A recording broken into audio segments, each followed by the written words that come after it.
Ant-Man and the Wasp Quantumania में Antman family की fight होगी कैंग और उसकी आर्मी के साथ। और ट्रेलर से इतना क्लियर है कि कैंग को स्कॉट लैंग की हेल्प तो जरूर चाहिए, लेकिन जैसे जैसे मूवी क्लाइमैक्स की तरफ बढ़ेगी वो अपने असली मंसूबे भी दिखाएगा। और क्वांटममेनिया में उसका सिर्फ एक गोल है, क्वांटम रेल्म से बाहर निकलना ताकि वो अर्थ 616 पे तबाही कर सके। लेकिन क्वांटम रेल्म से बाहर निकलने के लिए कैंग को कोई ऐसी चीज चाहिए जिसे सिर्फ स्कॉट लैंग लाके उसे दे सकता है, जिसके लिए मूवी में कैंग स्कॉट के साथ एक डील भी करेगा। अब ये एग्जैक्ट डील क्या है वो तो नहीं क्लियर, लेकिन यहाँ पर एक बहुत बड़ा क्वेश्चन उठता है। अपने लास्ट वीडियो में मैंने कैंग की स्ट्रॉन्गेस्ट पावर्स डिस्कस की थी और उन पावर्स में सबसे ऊपर उठ के दिखती है उसकी टेक्नोलॉजिकल एडवांसमेंट। 31st सेंचुरी का एक टाइम ट्रेवलर होने की वजह से कैंग के पास फ्यूचर की टेक्नोलॉजी का एडवांटेज है और इसी टेक्नोलॉजी की मदद से उसने क्रिएट की है अपनी वास्ट आर्मी जो ट्रेलर में दिख रही है। तो ऐसे में सबसे इंपॉर्टेंट क्वेश्चन ये है कि इतनी एडवांस टेक्नोलॉजी होने के बावजूद कैंग सिर्फ अपने दम पे क्वांटम रेल्म से बाहर क्यों नहीं आ सकता। एमसीयू के क्वांटम रेल्म का जितना भी नॉलेज हमें है वो एंटमैन के 2 पार्ट्स और फिर अवेंजर्स एंड गेम की टाइम हाइस्ट से ही है। एंटमैन 1 के क्लाइमैक्स में जब स्कॉट लैंग सब एटॉमिक लेवल पे जाके क्वांटम रेल्म में फंस गया था, जहां से हैंक पिम के हिसाब से कोई वापस नहीं आ सकता। ऐसे में स्कॉट लैंग ने यूज किया अपना दिमाग और अपने सूट के पावर सोर्स को रिप्लेस कर दिया पिम डिस्क के साथ। पिम डिस्क हैंक पिम के क्रिएटेड वो डिस्क है जिन्हें थ्रो करके चीजों को लार्ज या स्मॉल किया जा सकता है। तो इन्हीं पिम डिस्क की पावर्स की मदद से वो फिर से लार्ज हो पाया और क्वांटम रेल्म से बाहर निकल पाया। एंटमैन एंड द वास्प में हैंक पिम खुद घुसा क्वांटम रेल्म में जब उसे पता चला कि उसकी वाइफ जेनेट अभी भी जिंदा है, लेकिन इस बार हैंक पिम ने यूज किया एक क्वांटम व्हीकल जिसकी मदद से वो क्वांटम रेल्म में घुसा, अपनी वाइफ को पिक किया और वापस आ गया वहां से बाहर अर्थ पे। इसी मूवी के एंड क्रेडिट सीन में एंटमैन वापस गया क्वांटम रेल्म में ताकि वो क्वांटम एनर्जी को कलेक्ट करके उस पे कुछ टेस्ट कर सके। बट इसी दौरान अवेंजर्स इन्फिनिटी वॉर की इवेंट्स के एंड में थैनोस के स्नैप की वजह से Hank Pym, Janet van Dyne और होप तीनों ही डस्ट हो गए, जिस वजह से स्कॉट लैंग फंस के रह गया क्वांटम रेल्म में। यहाँ से बाहर निकलने के लिए स्कॉट लैंग को अर्थ के टाइम के हिसाब से 5 साल वेट करना पड़ा और वो भी पॉसिबल हुआ एक चूहे की वजह से जिसने क्वांटम टनल वाली वो मशीन एक्टिवेट कर दी थी। अब ऑल्दो अवेंजर्स एंड गेम में भी क्वांटम ट्रेवल दिखाया गया था, लेकिन वो क्वांटम रेल्म के अंदर नहीं, क्वांटम रेल्म के क्वांटम टनल के थ्रू था। यानी कि अवेंजर्स क्वांटम रेल्म में डीप नहीं गए थे। लेकिन ये जितनी भी क्वांटम रेल्म की जर्नी की डिटेल्स मैंने आपको बताई, ये सब कुछ पॉसिबल हो पाया है सिर्फ एक चीज की वजह से जो इन सभी में कॉमन थी, वो है पिम पार्टिकल्स। अब पिम पार्टिकल्स हैंक पिम ने क्रिएट किए थे 1960s में और इन्हीं पार्टिकल्स से पावर्ड है वो सूट्स जिन्हें एंटमैन और वास्प पहनते हैं। तो ये थी वो सारी डिटेल्स जो हमें पता है क्वांटम रेल्म में घुसने और वहां से बाहर वापस आने के तरीकों के बारे में। लेकिन back to the original question कि आखिर कैंग क्वांटम रेल्म से बाहर क्यों नहीं आ पाया? क्या वो क्वांटम रेल्म में ट्रैवलिंग के लिए सबसे इंपॉर्टेंट चीज पिम पार्टिकल्स नहीं क्रिएट कर पाया? लेकिन जितनी एडवांस फ्यूचर टेक्नोलॉजी होगी उस हिसाब से कैंग के पास पिम पार्टिकल्स क्या उससे ज्यादा एडवांस चीजें होनी चाहिए। अब दूसरा जो पॉसिबल रीजन है वो हो सकता है स्कॉट लैंग का एंटमैन सूट। अगेन ये पावर्ड तो पिम पार्टिकल्स से ही है, लेकिन इस सूट की श्रिंकिंग एबिलिटी वो चीज हो सकती है जो स्कॉट के जरिए कैंग को चाहिए और मूवी का बहुत सारा टाइम इस चीज को ढूंढने में ही निकलने वाला है। अब ये चीज मार्वल कॉमिक्स की एक बहुत इंपॉर्टेंट आर्टिफैक्ट हो सकती है जिनके बारे में और डिटेल्स वीडियो में आगे। अब अगेन पिम पार्टिकल से रिलेटेड होने की वजह से एंटमैन के सूट की श्रिंकिंग एबिलिटी भी कैंग की टेक्नोलॉजी का पार्ट जरूर होनी चाहिए थी, क्योंकि एमसीयू की अर्थ 616 पे तो डैरन क्रॉस ने भी इन पिम पार्टिकल्स को बना लिया था। मेरे हिसाब से जो भी ऑब्जेक्ट कैंग को चाहिए वो है क्वांटम रेल्म के एक ऐसे एरिया में जहां से वापस आना नामुमकिन है। एंटमैन एंड द वास्प के एंड क्रेडिट्स में एक लाइन जो जेनेट ने कही है वो बहुत इंपॉर्टेंट रोल प्ले कर सकती है क्वांटममेनिया की कंप्लीट स्टोरी में।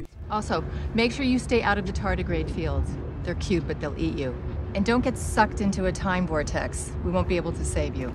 यहाँ जेनेट मेंशन करती है 2 चीजें। पहली है tardigrade fields. Tardigrades real world के 8 लेग्ड माइक्रो एनिमल्स हैं जो काफी हाई से लेकर काफी लो टेम्परेचर तक बेयर कर सकते हैं। लेकिन क्वांटममेनिया की स्टोरी लाइन के लिए इंपॉर्टेंट हो सकती है सेकंड चीज जो कि है टाइम वोर्टेक्स। अब ये पॉसिबिलिटी है कि जो भी ऑब्जेक्ट कैंग को क्वांटम रेल्म से बाहर निकलने के लिए चाहिए, हो सकता है कि वो फंसा है टाइम वोर्टेक्स में, और हो सकता है कि ये ऑब्जेक्ट कैंग के किसी इंपॉर्टेंट इक्विपमेंट का पार्ट हो। एक ऐसा इक्विपमेंट जो सिर्फ उसे नहीं नहीं उसकी पूरी आर्मी को एक साथ क्वांटम रन से बाहर ला सकता है। और ट्रेलर के बहुत सारे सीन्स इसी तरफ इशारा कर रहे हैं कि इस पार्ट को जिसने भी छुपाया है वो जेनेट वैन डाइन ही है, क्योंकि जेनेट ही स्कॉट लैंग को वार्न करती है टाइम वोर्टेक्स के बारे में। और क्वांटम रन के इस डेंजरस सेक्शन का नॉलेज उसे ही होना चाहिए क्योंकि उसने वहां पर 30 साल बिताए हैं। और मोस्ट प्रोबेबली टाइम वोर्टेक्स में फंसे होने की वजह से कैंग खुद ये चीज क्वांटम रन से नहीं निकाल पा रहा, जिस रीजन से वो हेल्प ले रहा है एंटमैन की। But Antman and the Wasp Quantumania इकलौती एमसीयू की ऐसी मूवी है जिसके रिलीज होने से पहले ही हमें उसकी एंडिंग पता है। लोकी सीरीज से ये ऑलरेडी रिवील हो चुका है कि कैंग मल्टीवर्स में रिलीज हो जाएगा। और एमसीयू की फेज 6 की first Avenger movie Avengers the Kang dynasty भी ये क्लियर कर रही है। तो ऐसे में सिर्फ एक क्वेश्चन पेंडिंग है कि क्वांटममेनिया के एंड में आखिर मरेगा कौन। इस बारे में अपने थॉट्स मुझे कमेंट्स में लिख के बताना। अब अगर आपको ये जानना है कि वो क्या चीज है जिसे लाने के लिए कैंग ने एंटमैन को भेजा है तो ये वाला वीडियो चेकआउट कर लेना। मिलते हैं नेक्स्ट वीडियो में।